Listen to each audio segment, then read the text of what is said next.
Hello and नमस्कार। मैं वैशाली गोगे आप सभी का स्वागत करती हूँ हमारे चैनल पर। दोस्तों, कोरोना महामारी लगातार बढ़ती जा रही है।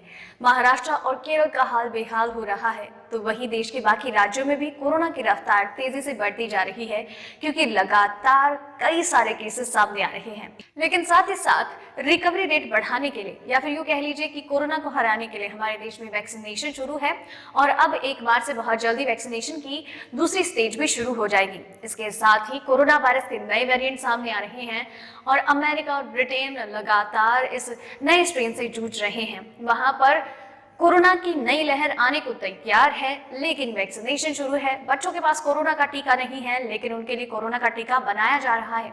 सिंगल डोज वाली वैक्सीन आने वाली है और इस तरीके की बहुत सारी खबरें और अपडेट्स हैं जो लगातार हमारे मन में कई तरीके के सवाल उठा देते हैं और कई तरीके की भावनाएं विकसित कर देते हैं। लेकिन कभी कभार जब स्ट्रेन के बारे में सुनते हैं कि भाई ये पहले से ज्यादा घातक है, ज्यादा खतरनाक है, तो टेंशन एक बार फिर से बढ़ जाती है। लेकिन इन सारी खबरों में से मैं आपको बताऊंगी सिर्फ और सिर्फ 5 महत्वपूर्ण खबरें।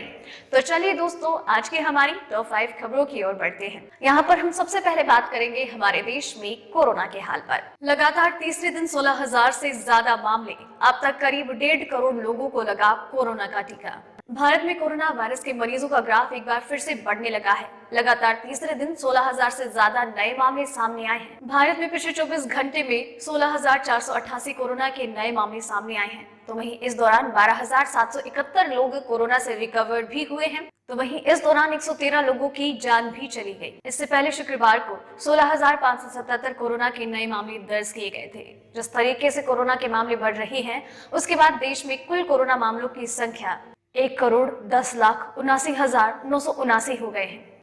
तो वहीं अब तक 1,56,938 लोगों की जान जा चुकी है। तो वहीं अब तक 1,07,63,451 लोग कोरोना को मात देकर अपने घर वापस लौट चुके हैं। दूसरी अपडेट, 31 मार्च तक लॉकडाउन, सिर्फ इन सेवाओं को मंजूरी, इस राज्य ने जारी किए दिशा निर्देश। कोरोना वायरस की रफ्तार भारत में तेजी से बढ़ रही है और इसी रफ्तार को देखते हुए कई राज्यों में नाइट कर्फ्यू लगा दिया गया है, ताकि थोड़ा तो इसमें रोकथाम की जा सके। अब ऐसे में जम्मू कश्मीर में लॉकडाउन लगा दिया गया है। जी हाँ, जम्मू कश्मीर के कंटेनमेंट जोन में 31 मार्च तक का लॉकडाउन जारी किया गया है। यहाँ पर लॉकडाउन के साथ साथ स्कूल कॉलेजेस को एक बार फिर से बंद कर दिया गया है। सिर्फ जरूरी सेवाओं को यहाँ पर छूट दी गई है। इसके अलावा नॉर्मल जगहों पर कोरोना वायरस के लिए जो जनवरी के अंत में गाइडलाइंस जारी की गई थी, उन्हीं को आगे कंटिन्यू रखने के लिए कहा गया है। दरअसल जिस तरीके से देश में कोरोना की रफ्तार बढ़ रही है, उसे देखते हुए गृह मंत्रालय की ओर से दिशा निर्देश जारी किए गए हैं। दरअसल 26 फरवरी को इसके बारे में प्रॉपर अपडेट्स दिए गए, जब आखिरी हफ्ते में फरवरी के लिए जो गाइडलाइंस जारी किए गए थे, दिशा निर्देश जारी किए गए थे, उन्हीं को अगले महीने के लिए भी कंटिन्यू करने के लिए गृह मंत्रालय की ओर से आदेश जारी किए गए हैं। और ये जो दिशा निर्देश हैं, गाइडलाइंस हैं, ये 31 मार्च तक यूं के यूं लागू रहेंगे, ताकि लोग इनका सख्ती से पालन करें और कोरोना की रफ्तार पर काबू पाया जा सके। तीसरी अपडेट, राजधानी में अचानक बढ़ने लगे कोरोना केस। विशेषज्ञों का कहना, इस तरह की लापरवाही पड़ सकती है भारी। देश के कई राज्यों में कोरोना वायरस एक बार फिर से अपने पैर पसारने लगा है। लगातार केसेस में बढ़ोतरी हो रही है, जो कि एक चिंता की बात है।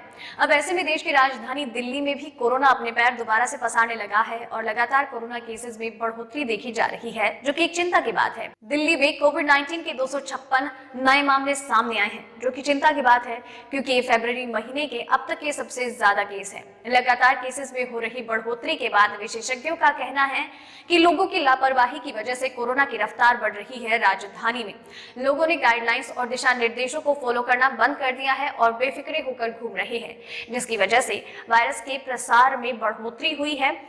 और यही वजह है कि लगातार केसेस बढ़ रहे हैं, क्योंकि गुरुवार को 220 मामले सामने आए थे और बुधवार को 200 कोरोना के नए मामले सामने आए। चौथी अपडेट, 1 मार्च से आम लोगों को लगेगी कोरोना वैक्सीन। कोविन ऐप से जल्द ही कर ले रजिस्ट्रेशन। जी हाँ दोस्तों, कोरोना वायरस वैक्सीनेशन की दूसरे फेज की शुरुआत 1 मार्च से होने जा रही है और यहाँ पर कोविन ऐप का इस्तेमाल आप कर सकते हैं। कोविन ऐप को सरकार की ओर से लोगों के लिए जारी किया गया है। यहाँ आप कोरोना टीकाकरण के लिए बाकी जो जरूरी सूचनाएं हैं वो पा सकते हैं और आप अपना खुद का रजिस्ट्रेशन भी करवा सकते हैं। दूसरे फेज के टीकाकरण के साथ ही 60 साल से ज्यादा उम्र के लोगों को कोरोना का टीका लगाया जाएगा। तो वहीं 45 साल से ज्यादा उम्र के वो लोग जो कि किसी गंभीर बीमारी से पीड़ित हैं, उन्हें भी कोरोना का टीका लगाया जाएगा।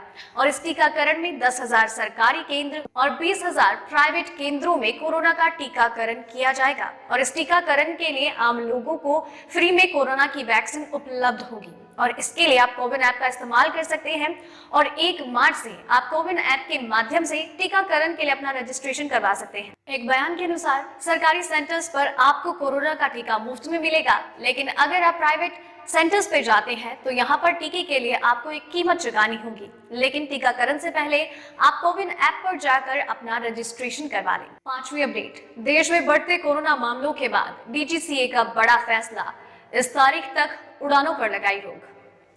दुनिया भर में कोरोना वायरस एक बार फिर से अपने पैर पसारते हुए नजर आ रहा है। कोरोना अपनी एक और लहर लाने के लिए तैयार है और इन सब मामलात को देखते हुए डीजीसीए ने एक बड़ा फैसला लिया है। चूंकि यहाँ पर कोरोना को हराने के लिए वैक्सीनेशन भी शुरू हो चुका है, लेकिन नए वेरिएंट्स की वजह से चिंताजनक हो गई है पूरी दुनिया भर की स्थिति। अब ऐसे में पहले जो फ्लाइट्स की उड़ानों को 28 फरवरी तक रोका गया था, अब उसकी डेट को आगे बढ़ा दिया गया है। शुक्रवार देर शाम डीजीसीए ने दिशा निर्देश जारी कर दिए हैं और इसके हिसाब से 28 फरवरी तक जो की उड़ानें बंद की गई थी, अब उनकी तारीख को 31 मार्च तक कर दिया गया है। डीजीसीए ने अपने निर्देशों में कहा है कि सक्षम प्राधिकरण 26 जून 2020 के परिपत्र की वैधता को बढ़ा दिया गया है। हालांकि डीजीसीए की ओर से ये भी साफ कर दिया गया है कि चुनिंदा मार्गों पर विशेष परिस्थितियों में इन अंतर्राष्ट्रीय अनुसूचित उड़ानों को छूट मिल सकती है। तो दोस्तों, ये थी आज की आपकी टॉप 5 खबरें। उम्मीद करती हूँ आपको आज की ये खबरें पसंद आई होगी। आपने वीडियो को एंड तक देखा है तो आप खबरों के बारे में हमसे अपने विचार साझा जरूर कीजिएगा। साथ ही मैं आपके लिए इसी तरीके से हर रोज, हर बार, हर रात 8 बजे कोरोना वायरस और उसके वैक्सीनेशन से जुड़ी 5 महत्वपूर्ण खबरें लेकर आती रहूंगी। आप बस चैनल के साथ बनी रहिए और हमें यूं ही सपोर्ट करते रहिए। धन्यवाद।